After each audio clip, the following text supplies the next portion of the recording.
당신을 보니 살맛이 납니다. 오늘 본문의 말씀을 가지고 사랑이라는 제목으로 함께 말씀 나누겠습니다. 한번 따라해 봅시다. 사랑. 우리는 지금까지 사랑에 대해서 많이 배웠습니다. 하나님이 우리를 사랑하시되 있는 모습 그대로 우리를 사랑하심에 대해서 배웠습니다.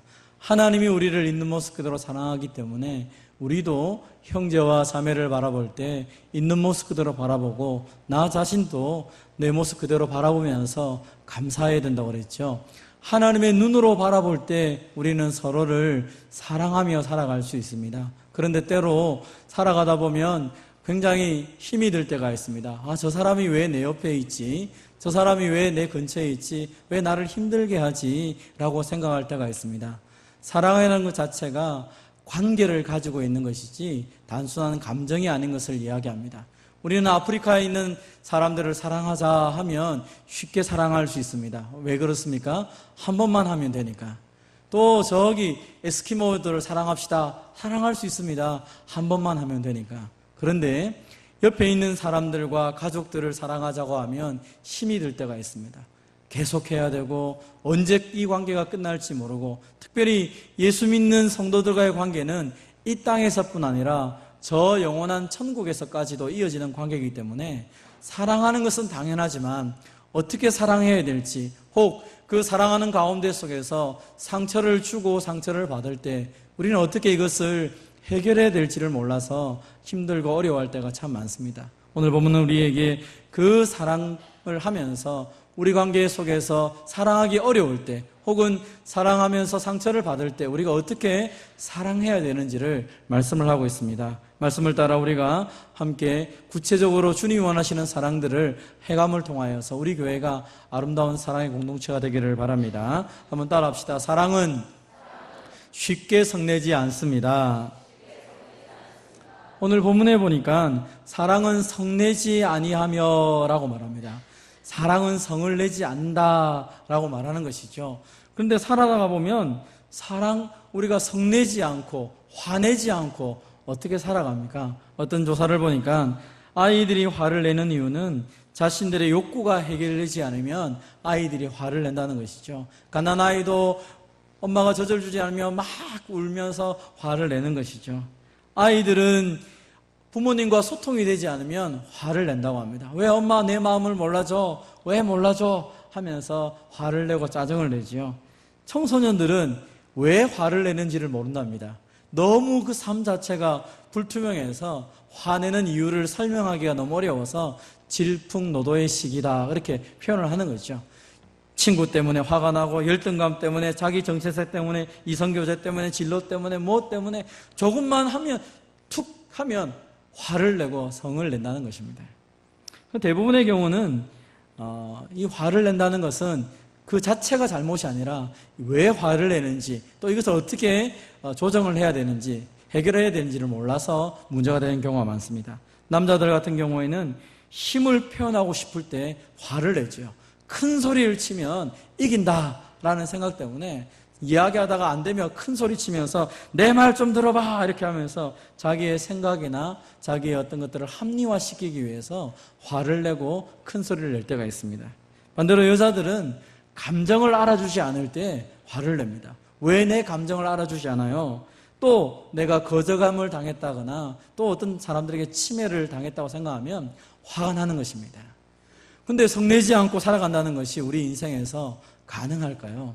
오늘 본문에서 성을 낸다, 이것은 까다롭고 계속적으로 흥분한다는 것을 의미합니다. 계속적으로 내가 흥분하면서 까다롭게 화를 내는 것이죠. 지속적으로 계속 하는 것입니다. 그것을 말하는 것입니다. 누구든지 화를 낼 수가 있지만 성경에도 보면 화가 나거나 분을 풀면 그날 해지기 전에 풀어라고 말하지만 너무 쉽게 화를 내고 지속적으로 계속적으로 한다고 할 때 거기에는 문제가 있다는 것입니다. 왜 많은 사람들이 그렇게 화를 낼까요? 조금 전에 우리가 여러 가지 이유를 살펴보았지만 대부분의 경우 화를 내는 공통적인 특징 중에 하나는 완벽주의적인 성향을 가지고 있는 사람들이 화를 잘 낸다고 합니다. 한번 따라해 봅시다. 형제를 대할 때 완벽한 모습을 요구해서는 안 됩니다. 우리는 생각하는 것이 있습니다. 예를 들어서 목사님이라면 저 정도를 해야 되고, 또 우리 아버지라면 저 정도를 해야 되고, 학생이라면 이 정도 해야 되고, 나름대로의 기준을 갖고 있습니다. 그 기준에 미치지 못하는 사람을 만날 때는 화가 나는 것입니다. 왜 당신은 그 정도가 안 됩니까? 라고 말할 때가 많지요. 그런데 우리에게 성경은 말하는 것이 무엇입니까? 완벽한 모습을 가지고 있는 것은 하나님밖에 없는 것입니다. 그런데 우리는 자주 상대방이 완벽하지 못하고 내가 생각하는 기준에 미치지 못하기 때문에 화를 내거나 성을 낼 때가 있다는 것입니다.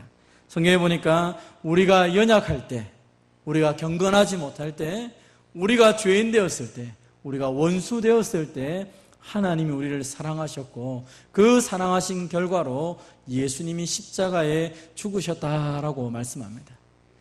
연약한 존재를 위해서 예수님은 생명값을 내어주셨고, 경건하지 않는 자를 위해서 하나님은 자기의 아들을 내어주셨다라고 말씀을 하고 있습니다. 우리가 그런 하나님의 사랑을 받고 있는데 우리 눈에는 제대로 되지 않는 사람들을 바라볼 때마다 쉽게 화를 내고 계속 분노를 내뱉는다면 문제가 있는 것입니다. 하나님께 받은 그 사랑을 내가 거절하는 것과 마찬가지 행동이라는 것입니다. 사랑하는 성도 여러분, 우리가 화를 낼 수도 있습니다. 그러나 그것이 너무 쉽게 화를 낸다든지 계속적으로 화를 가지고 있다면 그것은 하나님이 주시는 마음이 아니라 하나님 앞에서 하는 사랑의 모습이 아니라고 오늘 성경은 단호하게 얘기합니다. 한번 따라합시다. 사랑은 허다한 죄를 덮습니다. 우리가 형제를 바라볼 때 완벽주의의 모습을 바라보는 것이 아니라 주님이 나를 바라보듯이 연약함에도 불구하고 사랑하는 것이죠.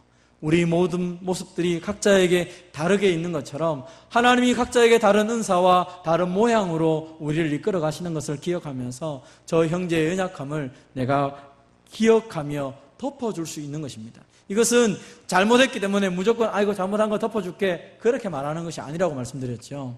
그것은 형제의 연약한 가운데 속에 있는 그 모습을 불쌍히 여겨주는 것입니다. 잘못을 했을 때 용서해달라고 할 때 언제든지 용서해 줄 수 있는 것입니다. 우리는 형제의 결점이나 약점을 바라보는 것이 아니라 형제의 강점과 잠재력을 바라보며 형제를 향하여서 성을 내지 말아야 된다는 것입니다. 오늘 성경은 또 우리에게 말합니다. 한번 같이 읽어보겠습니다. 시작. 믿음이 강한 우리는 마땅히 믿음이 약한 자의 약점을 담당하고 자기를 기쁘게 하지 아니할 것이라. 아멘. 하나님이 우리에게 원하시는 것은 무엇입니까? 네가 믿음이 강하냐? 그러면 약한 자의 약점을 짊어지고 담당을 해라. 하나님 우리에게 강한 은혜를 주셨습니까? 그것은 연약한 자를 돌아보기 위해서 우리에게 많은 은혜를 주셨다는 것입니다. 그런데 우리는 생각합니다. 저 사람은 나보다 예수 믿은 지 오래됐고 나보다 교회 다닌 지 오래됐고 직분이 어떻는데 왜 저 사람은 이것밖에 못해? 하면서 우리는 그 사람의 잘못하는 것만 기억하고 그 사람을 향하여 비난하기가 쉽다는 것입니다. 그래서 오늘 본문은 우리에게 형제의 연약함이 보인다면 그것은 내가 그 형제를 위해 기도해야 될 기도 제목이고 형제의 장점들을 기억하며 그를 칭찬하며 격려하는 것이 사랑이다라고 말씀을 하는 것입니다. 그래서 화가 나고 짜증이 날 때 기억합시다. 한번 따라합시다. 형제를 사랑하는 주님을 바라보십시오. 우리가 화가 나고 정말로 저 사람 때문에 짜증이 날 때 그 형제를 사랑하는 주님의 모습을 보아야 된다는 것이죠. 여러분, 한 가지 제가 질문을 한번 해보겠습니다. 신약 성경 중에 가장 짧은 성경이 어떤 성경일까요? 네, 빌레몬서라는 성경이 있습니다. 빌레몬서라는 성경이 있는데 그 빌레몬서에 보면 사도 바울이라는 사람이 복음 때문에 로마 감옥에 잡혀 있습니다. 그러다가 어느 날 한 사람을 만나게 됩니다. 그 사람의 이름이 오네시모라는 사람입니다. 이 오네시모라는 사람은 주인의 집에서 물건을 훔쳐서 도둑질하고 도망 나왔다가 잡혀가지고 로마 감옥에 갇힌 사람입니다. 그러니까 도둑놈이기도 하고 나쁜 사람이죠. 그 나쁜 사람을 바울이 만나서 복음을 전하기 시작합니다. 그때 이 오네시모가 그 감옥에서 예수님을 만나게 됩니다. 그래서 이 오네시모를 향하여서 이제 바울이 너무 기뻐하면서 이 사람이야말로 이제 하나님의 일을 잘할 수 있는 사람이 되었다라고 생각합니다. 그 훔친 절도의 기간을 마치고 형량의 기간을 마치고 이제 감옥에서 나오게 됩니다. 그때 이런저런 이야기를 하다 보니까 이 오네시모의 주인이 빌레몬이라는 것을 듣게 됩니다. 이 빌레몬이라는 사람은 그 가정에서 교회가 모이고 있었습니다. 특별히 바울이 복음을 전하여서 이 빌레몬 집에 교회가 생겼다는 것입니다. 그것을 알고 나니까 이제 바울이 빌레몬에게 편지를 쓴 것입니다. 빌레몬, 내가 한 가지 너에게 부탁이 있는데 이 오네시모라는 사람에 대해서 너에게 한 가지 말할 것이 있다. 이 사람은 전에 너에게 무익한 사람이었다. 도둑놈이었고 너의 종이었지만 도둑질해서 로마에 갇힌 사람이었다. 그렇지만 이제는 예수님을 믿고 내가 이 감옥에서 예수 믿는 영적인 아들로 이 오네시모를 만들었다. 빌레몬, 이 오네시모를 용서해 주어라. 혹 오네시모가 잘못한 것이 있으면 내가 갚아줄 테니까 네가 이제는 종으로, 원수로 바라보지 말고 나의 심장으로 바라보고 나를 대하듯이 이 오네시모를 좀 맞이했으면 좋겠다라고 하면서 이 빌레몬서를 써서 빌레몬에게 편지를 보낸 것입니다. 그럼 인간적으로 생각하면 정말 화가 나는 일입니다. 나의 종입니다. 이 종인데 그냥 종이 아니라 내 물건을 훔쳐서 도둑질한 종입니다. 그 당시에 주인은 종을 죽여도 괜찮습니다. 그런데 이 바울이 편지를 쓰기를 이 오네시모를 나의 심장으로 맞아주고 너의 형제로 맞아주고 네가 이 오네시모에게 잠자리도 제공해주고 나중에는 이 오네시모가 다시 와서 나에게 옥살이하는 것을 도와주도록 네가 좀 허락을 해주라, 이렇게 편지를 한 것입니다. 상식적으로 생각하면 견딜 수가 없는 것입니다. 원수 같은 인간입니다. 그 인간을 어떻게 내가 사랑하고 용서합니까? 그런데 하나님께서 말씀하신 것은 그 원수 같은 오네시모가 이제는 하나님 나라의 귀한 사람이 되었기 때문에 네가 용서를 해주어라 라고 말하는 것입니다. 인간적인 관점으로 보면 용서할 수가 없습니다. 그런데 주님이 이 형제를 위해서 십자가에 죽으셨을 뿐 아니라 나를 위해서도 예수님이 십자가에 죽으신 것을 내가 믿기에 내가 받은 그 은혜가 얼마나 귀한지 저 원수 같은 형제를 나의 형제로 맞이해도 그 사랑을 갚을 수가 없다는 것입니다. 우리 눈에 하나님의 사랑이 보이지 않으면 형제의 허물이 보여서 형제를 향하여 비난하고 싸우고 싶은 마음이 생기게 됩니다. 그러나 주님의 사랑이 그 나를 위해서 십자가에 죽으셨던 놀라우신 예수님의 사랑이 내 가슴속에 흘러넘치고 내 눈에 그것이 비춰진다면 형제를 바라볼 때 주님의 사랑의 눈으로 바라볼 수밖에 없는 것이죠. 그래서 용서해 줄 뿐 아니라 그에게 오히려 쉴 수 있는 집안도 제공해주고 그가 다시 바울을 위해서 복음 전하고 바울이 감옥에 갇힌 것을 돕기 위해서 그를 파송하는 일까지 그 모든 일들을 감당할 수 있게 되었다는 것입니다. 사랑하는 성도 여러분, 오늘 우리는 자주 형제를 바라볼 때 나의 손익관계로 따집니다. 내게 이로우면 괜찮은 사람이고 내게 좀 안 좋으면 나쁜 사람으로 그렇게 인정할 때가 많습니다. 그러나 성경은 우리에게 우리의 시각을 바꾸라고 말하는 것입니다. 주님의 눈으로 바라보면서 하나님이 그 사랑을 그 형제를 위해서 하나밖에 없는 아들을 주시기까지 사랑했다는 사실을 믿는다면 그 형제의 허물을 용서해주고 전에는 무익했지만 이제는 함께 하나님의 나라를 세워가는 동력자인 것을 바라보며 그를 격려하고 용납해 주어라 라고 말하는 것입니다. 형제자매를 향하여 분이 일어날 때마다 주님을 생각하시고 주님의 마음으로 형제를 사랑할 수 있는 저와 여러분이 되시기를 주님의 이름으로 축원드립니다. 한번 따라합시다. 사랑은 원한을 품지 않습니다. 오늘 본문에 보니까 사랑하는 사랑은 악한 것을 생각하지 아니하며 라고 말합니다. 악한 것이라는 것이 무엇입니까? 여기서 말하는 악한 것이라는 것은 누구든지 죄를 지을 수 있다는 것이죠. 여러분, 예수를 믿는 사람도 다 죄를 지을 수 있습니다. 목사도 죄를 짓고 장로도 죄를 짓고 권사도 죄를 짓고 예수 안 믿는 사람도 죄를 짓고 누구든지 죄를 지을 수 있습니다. 우리는 여기서 이 사실을 인정해야 됩니다. 내가 예수 믿어서 거룩한 것처럼 보여도 그러나 나도 실수할 수 있다는 사실을 내가 기억하는 것처럼 상대방도 역시 하나님의 사람으로 선한 일을 하지만 죄를 지을 수 있다는 사실을 기억하지 않으면 우리는 사랑할 수가 없는 것입니다. 누구든지 옛 성품 때문에 죄를 지을 수 있는 것입니다. 그래서 그 죄 때문에 날마다 하나님께 엎드려 회개하며 나아가는 것입니다. 아무리 거룩하게 보여도 옛 성품을 가지고 있기 때문에 죄에서 자유하고 죄를 한 번도 짓지 않는 사람은 이 세상에 있을 수가 없는 것입니다. 우리가 이 세상을 떠나는 날에 비로소 이 옛 성품을 통하여 자유하며 죄를 벗어버리는 온전한 인생을 살아갈 수 있겠습니다. 지금 우리가 예수님 때문에 이 죄와 싸워서 승리할 수 있는 능력은 있지만 여전히 이 육신과 옛 성품 때문에 자주 죄를 짓게 된다는 것입니다. 오늘 본문에서 악한 것을 생각한다라는 이 단어, 이 헬라 로기제타이라는 이 단어는 앙심을 품고 세세히 기록해 둔다라는 의미가 있습니다. 어떤 사람이 나에게 잘못을 했습니다. 그 잘못을 기억하는 것입니다. 세세토록 기억하는, 마치 책에 글을 적는 것처럼 그 사람의 모든 잘못을 기록하는 것입니다. 기억하고, 기록할 뿐 아니라 기억하고 그것을 가지고 마음속에 자꾸 되새기는 것입니다. 그래, 몇 월 며칠 몇 시 그 사람이 이거 나에게 잘못했지, 그래, 이 나쁜 사람 자꾸 생각하고 자꾸 거기에 대해서 내가 마음을 품기 시작하면 원한이 생깁니다. 원통함이 생깁니다. 그리고 나중에 생각합니다. 내가 반드시 갚아주겠다. 내가 반드시 네가 내게 한 번 쳤느냐? 나는 너에게 두 번, 세 번 쳐서 너를 박살내겠다.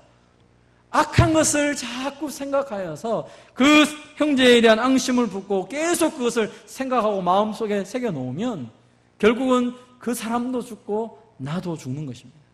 사랑하는 성도 여러분, 형제가 나에게 잘못했을 때 주님은 우리에게 용서하라고 말씀합니다. 왜 그렇게 말할까요? 여러분, 형제에 대해서 앙심을 품고 그것을 계속 생각하면서 분노하고 있으면 내 인생은 지옥 같은 삶이라는 것입니다. 계속적으로 지옥 같은 삶을 살아가는 것을 주님이 보지 못하는 것입니다. 어느 날 베드로가 찾아와서 주님께 질문했죠. 주님, 형제가 나에게 죄를 범하면 몇 번이나 용서하여 주면 됩니까? 7번 하면 됩니까?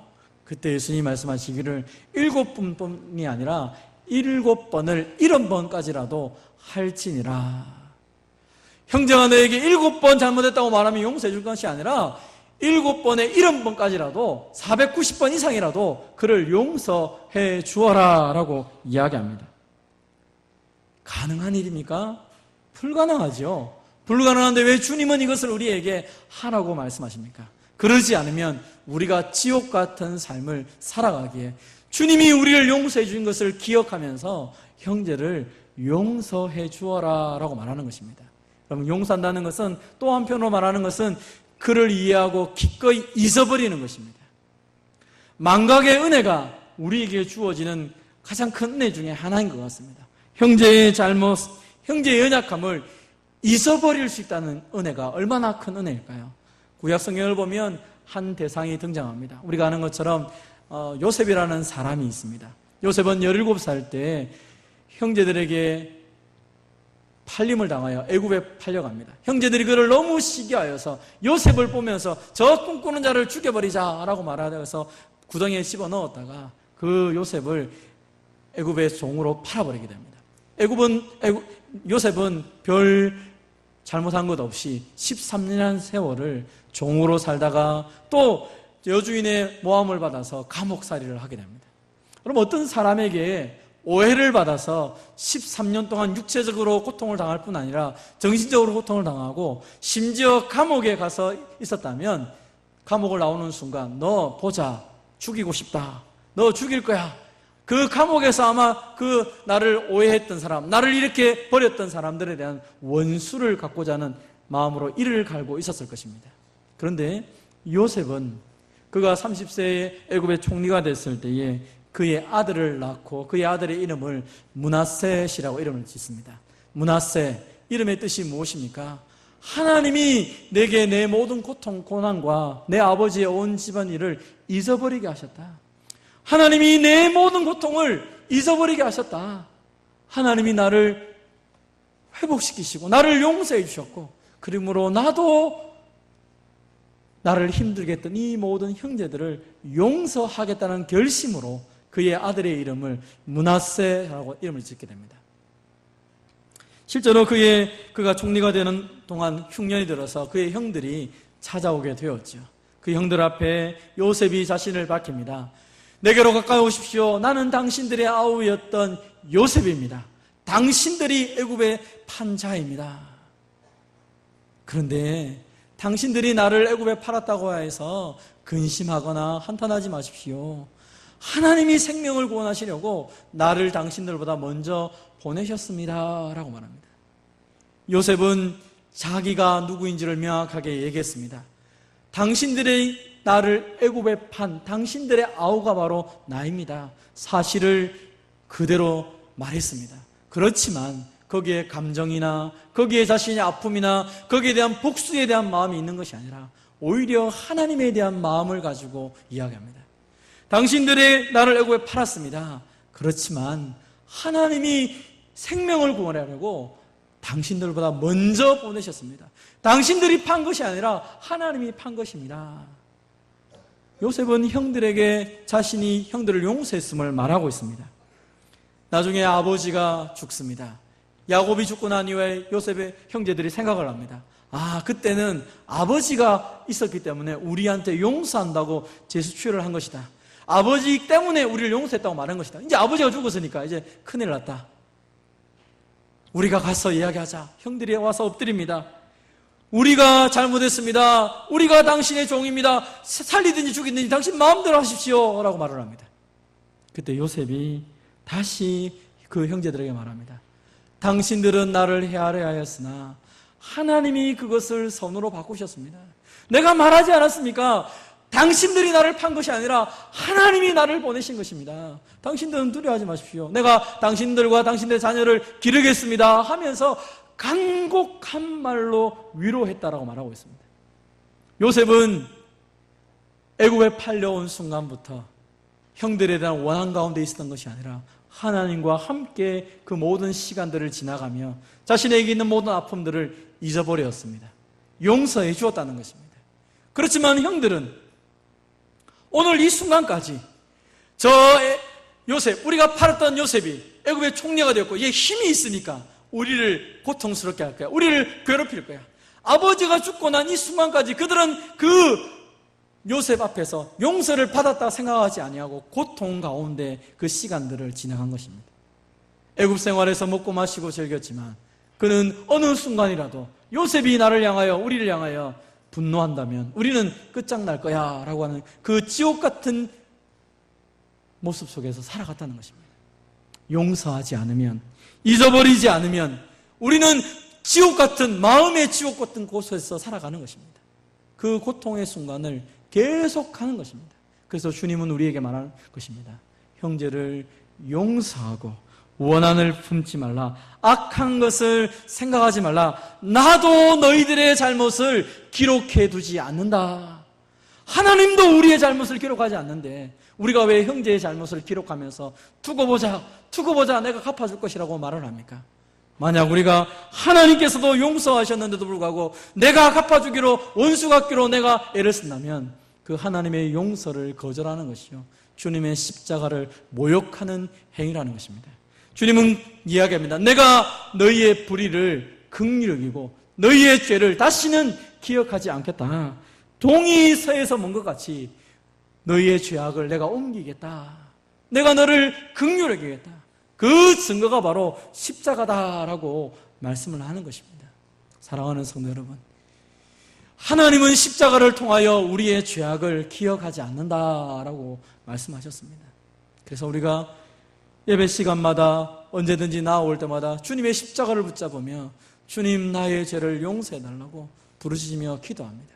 그런데 그렇게 기도하는 우리에게 잘못한 형제를 향하여서 내가 꼼꼼하게 기록해두고 내가 갚아줄 때까지 그것을 기억하고 있다면 하나님의 사랑을 모욕하는 행동인 것입니다. 사랑하는 성도 여러분, 주님이 우리의 죄악을 기억하지 않은 것처럼 여러분도 형제 자매에 있는 그 모든 연약함들, 나에게 잘못한 그 모든 잘못들을 짊어지지 마시고 주님께 던져버리시고 하나님의 치료를 받고 위로를 받는 저와 여러분이 되시기를 주님의 이름으로 축원드립니다. 같이 한번 따라합시다. 사랑은 불의를 기뻐하지 않고 진리와 함께 기뻐합니다. 오늘 본문에서 사랑은 불의를 기뻐하지 않는다라는 것입니다. 여러분, 불의라는 것은 성경에 많은 것들이 적혀 있습니다. 그 중에 하나, 우리가 너무 쉽게 하는 불의한 행동이 하나 있습니다. 그것은 바로 사람들이 하는 행동입니다. 야, 너만 알고 있어. 내가 지금 이 말하는 거 다른 사람한테 말하지 말고 너만 알고 있어 하면서 우리가 다른 사람의 뒷담화를 할 때가 많습니다. 아, 있잖아. 야, 너만 알고 있어. 이 이야기 딴 사람한테 절대 말하면 안 돼. 내가 뒷담화하면서 내가 너만 알고 있어 라고 했던 말이 머지않아 돌아갑니다. 여러분 알지 않습니까? 뒷담화라는 게 뭡니까? 이야기를 하면 할수록 점점 부풀려집니다. 야, 그 사람이 이러했대. 뭐라고? 그 사람이 그렇게 했다고? 뭐야, 그 사람이 그렇게 했다고? 나중 가면 조그만한 일 하나를 가지고 사람을 죽이고 살리는 일까지 퍼져가는 것을 보게 됩니다. 그래서 성경은 남의 말을 좋아하는 자의 말이 별식 같아서 뱃속 깊은 데로 내려가기 때문에 조심하라, 조심하라 라고 얘기합니다. 여러분, 사람의 말을 들을 때 조심해야 됩니다. 남의 말하기를 좋아하는 사람의 말을 절대로 듣지 마시기 바랍니다. 저 사람이 나에게 어떤 얘기를 합니다. 야, 이거 있잖아. 너만 알고 있어야 되는데 이거 아니야. 내가 볼 때 아니야. 사람을 험담하기 시작할 때 하나님은 그것을 얼마나 싫어하는지, 그렇게 두루다니면서 한담하는 자들을, 남의 비밀을 누설하고 남의 입을 열어서 남을 비난하는 사람들은 사귀지도 말라라고 단호하게 이야기하는 것입니다. 왜 그렇게 됩니까? 여러분, 그렇게 말을 하게 되면 자신만 죽이는 것이 아닙니다. 내가 말하는 나와 또 말을 듣는 사람과 또 그 말의 대상이 되는 사람을 다 죽이는 것입니다. 그래서 성경은 뒷공론 뒷담화하지 말라는 것입니다. 사랑은 뒷담화하지 않습니다. 여러분, 정말 궁금하면 그 사람에게 찾아가서 1대1로 물으면 됩니다. 정말 그러냐고. 그런데 이 말 저 말 하지 마십시오. 심지어 내가 너에게 기도 제목으로 부탁하는데 이 말 좀 해. 너 말하지 말고 기도만 해줘. 그 말도 하지 마십시오. 사람의 마음을 어렵게 하는 가장 큰 것 중에 하나는 뒷담화입니다. 성경은 그것은 불의를 기뻐하는 것이라고 말합니다. 사람을 향하여 속되게 말하는 것, 얼마나 안 좋게 되는지 모릅니다. 사회도 그렇고 교회도 마찬가지입니다. 어떤 대상을 대해서 뒷담화하는 것은 하나님이 결코 원하지 않는 것입니다. 하나님이 보고 계시는데 왜 뒷담화를 합니까? 오늘 우리 가운데 이 사회는 어떤 문제를 향하여서 비난하는 것을 굉장히 좋아하는 것처럼 보여진다는 것입니다. 사람을 향하여서 이 말 저 말하면 사람들이 생각합니다. 아, 그 사람 똑똑하다고. 그럼 그렇지 않습니다. 험담을 하는 것이나 비판을 하는 것에 있어서 우리는 늘 조심해야 될 것입니다. 다른 사람이 실패하였습니다. 아, 그럴 줄 알았어. 저 사람 내가 처음부터 그럴 줄 알았어. 어떤 사람이 잘못한 것을 향하여서 쉽게 비난을 하지 마십시오. 아, 내가 그럴 줄 알았어.